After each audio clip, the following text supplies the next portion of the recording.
Hello and welcome to my new video. आज के इस वीडियो में हम लोग आरआरबी एनटीपीसी के पीवाईक्यू प्रश्नों को जानेंगे जो आरआरबी एनटीपीसी में पूछे गए प्रश्न हैं। तो सभी को अच्छे से देखते जाइए और हमारे चैनल में पहली बार है तो चैनल को सब्सक्राइब कर लें। आज का पहला प्रश्न है हम लोग का, अक्षांश में समांतर निम्नलिखित में से कौन सी रेखा उनके स्थान के साथ सुमेलित नहीं है। तो बताना है यहाँ कौन सी रेखा उनके स्थान के साथ सुमेलित नहीं है। तो इसका करेक्ट आंसर नहीं होगा ये ऑप्शन नंबर डी, मकर रेखा पूर्वी गोलार्ध। ये सुमेलित नहीं है, मकर रेखा पूर्वी गोलार्ध सुमेलित नहीं है। Option number D is right answer.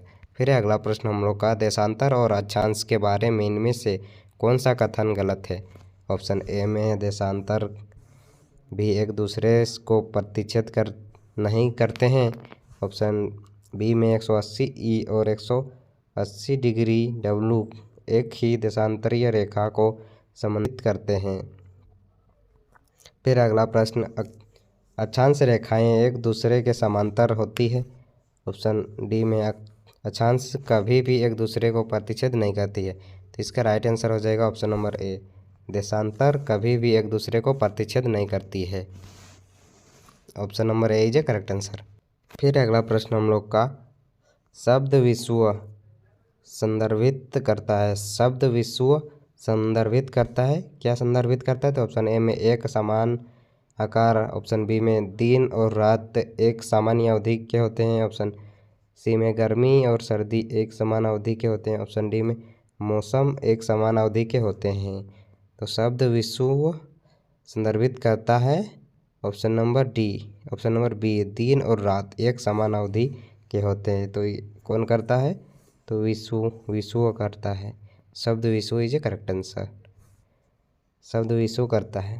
तो इसका राइट आंसर हो जाएगा option number B is a correct answer. फिर अगला प्रश्न हम लोग का, भूमध्य रेखा पर सूर्य की किरणें सीधी पड़ती है। बताना है भूमध्य रेखा पर सूर्य की किरणें सीधी पड़ती है। तो ऑप्शन ए में एक वर्ष में 4 बार, ऑप्शन बी में है वर्ष में 1 बार, ऑप्शन सी में संपूर्ण वर्ष, ऑप्शन डी में वर्ष में 2 बार। तो इसका राइट आंसर आ जाएगा ऑप्शन नंबर डी, वर्ष में 2 बार।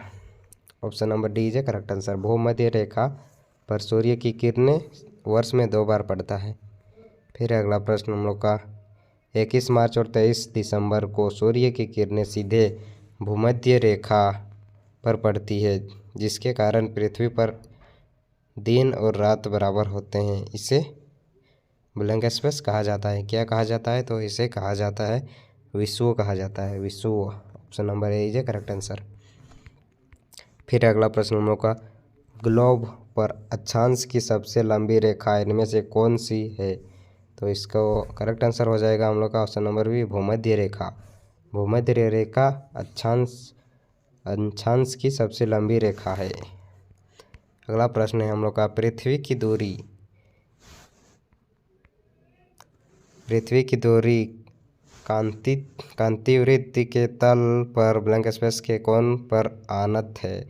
इसका राइट आंसर हो जाएगा option number D, 60.60। Option D हो जाएगा इसका करेक्ट, 66 है, 66 1/2 अंश इज ए करेक्ट आंसर। फिर अगला प्रश्न हम लोग का, निम्न में से कौन सा विकल्प विश्व का सबसे अच्छा वर्णन है। तो इसका राइट आंसर हो जाएगा ऑप्शन नंबर सी, कोई भी ध्रुव सूर्य की ओर झुका नहीं है, यह वर्ण सत्य है।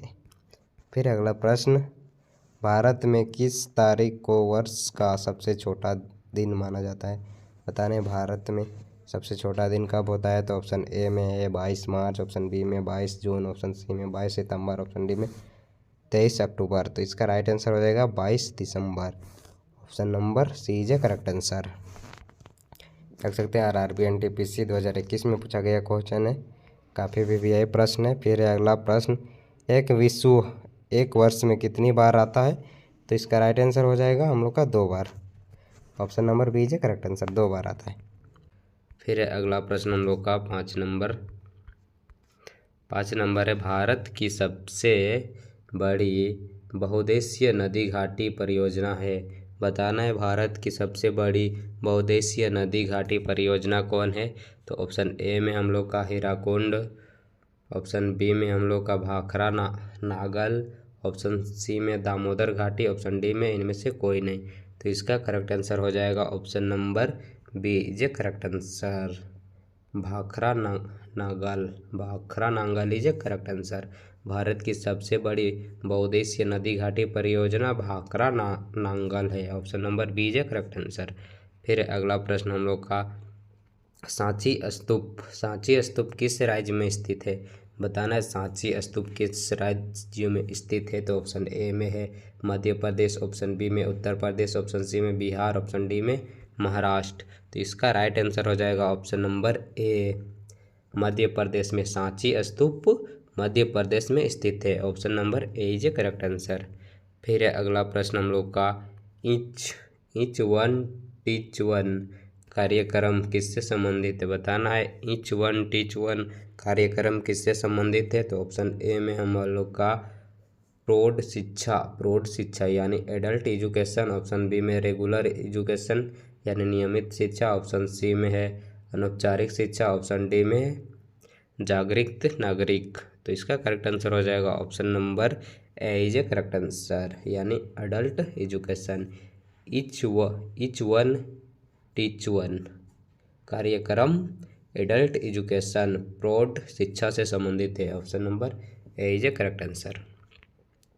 फिर अगला प्रश्न हम लोग का, भारत और पाकिस्तान के बीच शिमला संधि पर हस्ताक्षर कब किए गए हैं। बताने भारत और पाकिस्तान के बीच शिमला संधि पर हस्ताक्षर कब किए गए। तो ऑप्शन ए में 1955 में, ऑप्शन बी में 1971 में, ऑप्शन सी में 1962 में, ऑप्शन डी में 1972 में। तो इसका राइट आंसर हो जाएगा हम लोग का option number D is a correct answer यानी 1972 में भारत और पाकिस्तान के बीच शिमला संधि पर हस्ताक्षर 1972 में किया गया। Option number D is a correct answer.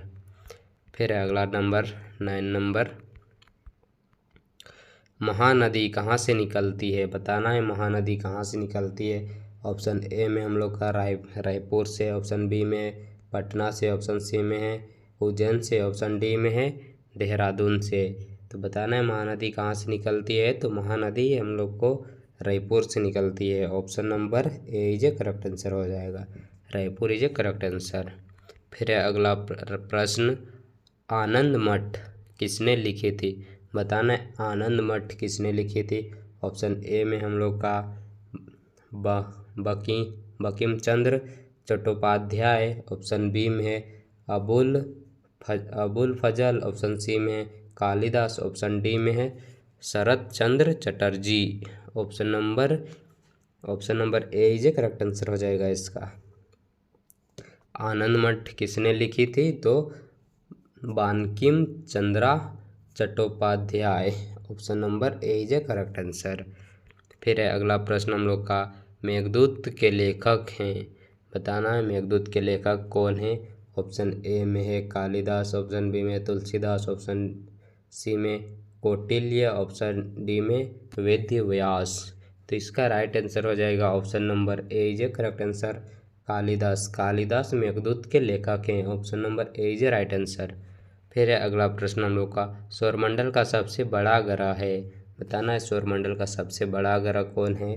तो ऑप्शन ए में बृहस्पति, ऑप्शन बी में बुध, ऑप्शन सी में शुक्र, ऑप्शन डी में इनमें से कोई नहीं। तो इसका राइट आंसर हो जाएगा हम लोग का option number A is a correct answer, Brihaspati. सौरमंडल का सबसे बड़ा ग्रह बृहस्पति ग्रह है। Option number A is a right answer. फिर अगला प्रश्न हम लोग का, इनमें से कौन हमारी संसद का हिस्सा नहीं है। बताना है इनमें से कौन हमारा संसद का हिस्सा नहीं है। तो ऑप्शन ए में अध्यक्ष, ऑप्शन बी में लोकसभा, ऑप्शन सी में मुख्य न्यायाधीश, ऑप्शन डी में इनमें से कोई नहीं। तो इसका करेक्ट आंसर हो जाएगा ऑप्शन नंबर सी, मुख्य न्यायाधीश। मुख्य न्यायाधीश हमारी संसद का हिस्सा नहीं है। ऑप्शन नंबर सी जो इसका करेक्ट आंसर हो जाएगा। फिर है अगला प्रश्न हम लोग का, अशोक ने अपनी आखिरी लड़ाई कहाँ लड़ी थी। बताना है अशोक ने अपनी आखिरी लड़ाई कहाँ लड़ी थी। तो ऑप्शन ए में हम लोग का मलाया में, ऑप्शन बी में है कलिंग में, ऑप्शन सी में कोची, ऑप्शन डी में इनमें से कोई नहीं। तो इसका राइट आंसर हो जाएगा हम लोग का option number B is a correct answer. Kalinga में अशोक ने अपनी आखिरी लड़ाई कलिंग में लड़ा था। Option number B is a correct answer.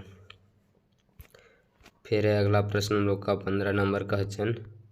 Gautam Buddha का जन्म कब हुआ?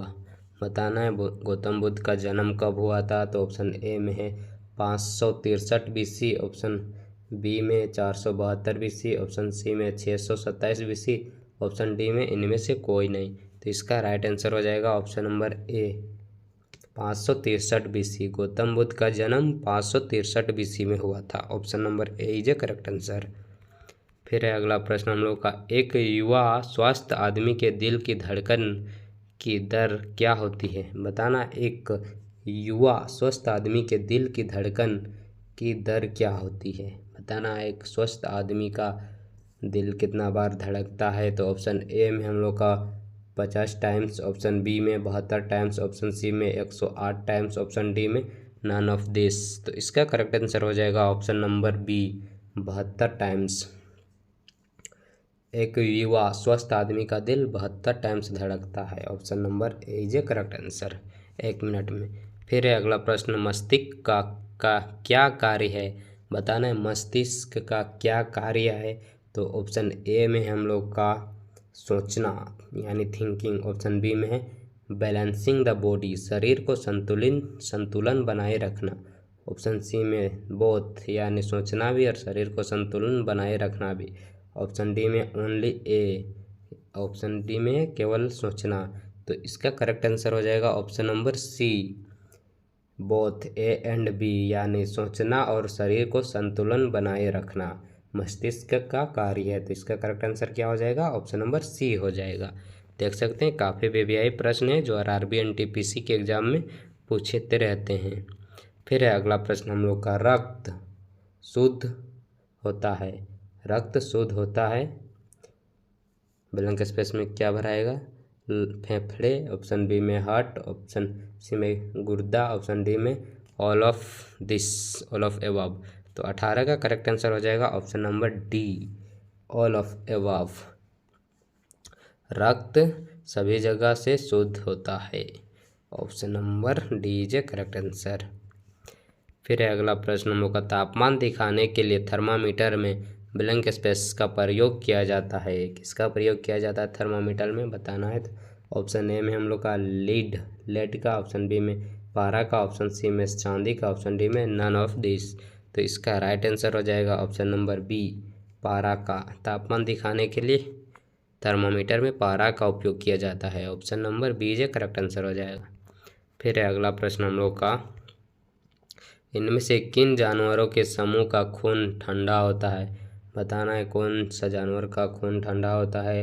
ऑप्शन ए में है क्रो, केचुआ, मेढक, ऑप्शन बी में है मेढक, क्रो, व्हेल, ऑप्शन सी में है पेंगुइन, सेलमेंडर, बंदर, ऑप्शन डी में है रोहू, मेढक, कोबरा। तो इसका राइट आंसर हो जाएगा 20 का हम लोग का ऑप्शन नंबर डी यानी रोहू, मेढक, कोबरा का खून ठंडा होता है। Option number D J correct answer हो जाएगा इसका। फिर है अगला प्रश्न हम लोग का। Solar eclipse occurs when blank space में क्या भराएगा? बताना है। सूर्य ग्रहण होता है जब। सूर्य ग्रहण कब होता है बताना है। तो ऑप्शन ए में है पृथ्वी सूर्य के चंद्रमा के बीच आती है, ऑप्शन बी में है चंद्रमा सूर्य और पृथ्वी के बीच आती है, ऑप्शन सी में है संकट के दौरान, ऑप्शन डी में सूर्य चंद्रमा और पृथ्वी के बीच आती है तब। तो इसका राइट आंसर हो जाएगा हम लोग का ऑप्शन नंबर बी यानी चंद्रमा सूर्य और पृथ्वी के बीच आती है। चंद्रमा सूर्य और पृथ्वी के बीच आती है तब चंद्र ग्रहण होता है। ऑप्शन नंबर बी जे करेक्ट आंसर हो जाएगा। फिर है अगला प्रश्न हम लोग का। बिजली का अच्छा सुचालक कौन है? बताना है बिजली का अच्छा सुचालक कौन है। तो ऑप्शन ए में कांच, ऑप्शन बी में कागज, ऑप्शन सी में तांबा, ऑप्शन डी में पानी। तो इसका राइट आंसर हो जाएगा हम लोग का option number C is a correct answer तांबा। बिजली का अच्छा सुचालक तांबा है। Option number C is a correct answer हो जाएगा। फिर अगला प्रश्न हम लोग का बेरी बेरी किस विटामिन की कमी के कारण होता है, बताना है बेरी बेरी किस विटामिन की कमी के कारण होता है। तो ऑप्शन नंबर ए में है ए, ऑप्शन बी में बी, ऑप्शन सी में सी, ऑप्शन डी में है डी। तो इसका राइट आंसर हो जाएगा हम लोग का ऑप्शन नंबर बी, यानी B, beriberi vitamin B की कमी से होता है। ऑप्शन नंबर बी जो करेक्ट आंसर हो जाएगा। फिर अगला प्रश्न एटीपी का फुल फॉर्म क्या है, बताना है। तो ऑप्शन ए में हम लोग का एडोनेसिन ट्रेटाफास्ट, एडोनेसिन ट्रेटाफास्ट। फिर है बी में एडिनिन ट्राईफॉस्फेट, ऑप्शन सी में है एडेनोसिन ट्राईफॉस्फेट, ऑप्शन डी में इनमें से कोई नहीं। तो इसका राइट आंसर हो जाएगा हम लोग का ऑप्शन नंबर बी, यानी adenine triphosphate. Adenine triphosphate is a correct answer. फिर है अगला प्रश्न हम लोग का निम्न में से कौन नियम अर्नस्ट हैकेल द्वारा दिया गया है, बताना है कौन सा नियम अर्नस्ट हैकेल द्वारा दिया गया है। तो ऑप्शन ए में हम लोग का वंशागति का नियम, ऑप्शन बी में है बायोजेनेटिक का नियम, ऑप्शन सी में है प्रभुत्व का नियम, ऑप्शन डी में है पृथक्करण का नियम। तो इसका राइट आंसर हो जाएगा हम लोग का ऑप्शन नंबर बी, बायोजेनेटिक का नियम। बायोजेनेटिक का नियम अर्नस्ट हैकेल द्वारा दिया गया है। Option number B is a correct answer. आज के लिए इतना ही। देख सकते हैं काफ़ी वीवीआई प्रश्न है जो आरआरबी एनटीपीसी के एग्ज़ाम में पूछा गया प्रश्न है। सभी को अच्छे से देखते जाइए और सभी को याद कर लीजिए अगर आप कोई भी रेलवे का तैयारी कर रहे हैं तो। Thanks for watching.